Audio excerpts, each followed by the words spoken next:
국민 여러분, 안녕하십니까? 여기는 대한민국 대표 정치 전문 플랫폼 한국정치TV입니다. 아세안 정상회의 참석차 말레이시아를 방문한 트럼프 대통령이 10월 26일 저녁 만찬을 주최했습니다. 이 만찬에는 이번 아세안 정상회의에 온 각국 정상과 배우자 등 145명이 대거 참석했습니다. 그런데 한국의 이재명 대통령은 이 트럼프 만찬에 참석하지 않은 것으로 확인돼 국민들에게 충격을 주고 있습니다. 이재명 대통령은 이날 저녁에 트럼프 미국 대통령이 주최하는 만찬이 있다는 것도 미리 알고 있었던 것으로 알려지고 있습니다.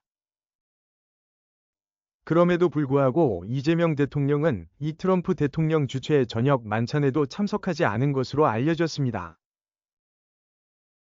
국내 일부 언론 매체들이 보도한 내용을 종합하면 이 시간에 이재명 대통령은 말레이시아 쿠알라룸푸르에서 열린 말레이시아 동포 간담회 만찬에 참석했다고 합니다.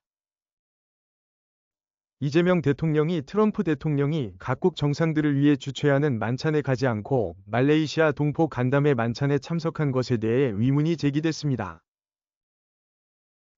그러자 위성락 대통령실 국가안보실장은 동포들을 뵐 시간이 이날뿐이었기 때문에 일정상 우선순위를 조정한 것이라고 설명했습니다. 이와 관련해서 박수영 국민의힘 의원은 10월 28일 오전 국회에서 열린 국정감사대책회의에서 이 문제를 거론했습니다. 이 자리에서 박수영 의원은 지난 10월 26일 말레이시아에서 열린 아세안 회의에 참석한 이재명 대통령이 트럼프 만찬에 불참함으로써 제대로 이야기조차 못 나누고 돌아왔다고 지적했습니다. 이어서 박수영 의원은 이재명 대통령이 트럼프 대통령을 만날 기회를 놓친 것만 벌써 네 번째라고 밝혔습니다. 그리고 지난 6월 16일에는 G7 회의에 하루 늦게 가 정상회담을 못했다. 나토 정상회담에서는 트럼프 대통령의 참석을 알고도 가지 않았다고 말했습니다. 또 8월 유엔 총회 때는 전 세계 정상 등 145명이 참석한 트럼프 만찬에 혼자 가지 않았다고 말했습니다. 그러면서 이재명 대통령이 트럼프 울렁증 탓에 피하는 게 아닌지 의심될 정도라고 했습니다. 박수영 의원은 대통령이 단판을 못 지으니 관세 협상은 석 달째 공전이고 이재명 정부 관계자들의 이야기는 하루가 다르게 바뀐다고 지적했습니다. 이어서 이재명 대통령은 최근 블룸버그와의 인터뷰에서 주요 쟁점이 여전히 교착 상태라고 했다고 밝혔습니다. 그리고 오현주 국가안보실 3차장은 아펙 계기 관세 협상 타결은 힘들다고 했다고 말했습니다.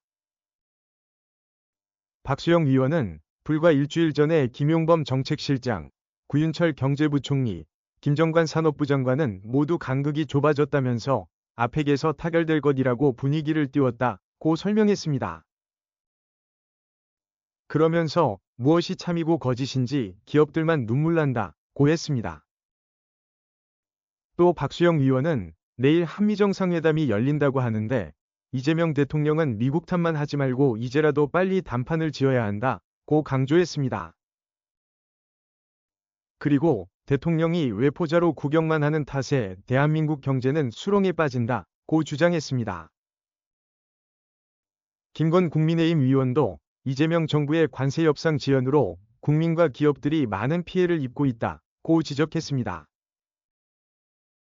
이어서 정부는 그간 8월 한미정상회담으로 정상 간 깊은 신뢰를 구축했다고 자랑했다고 밝혔습니다.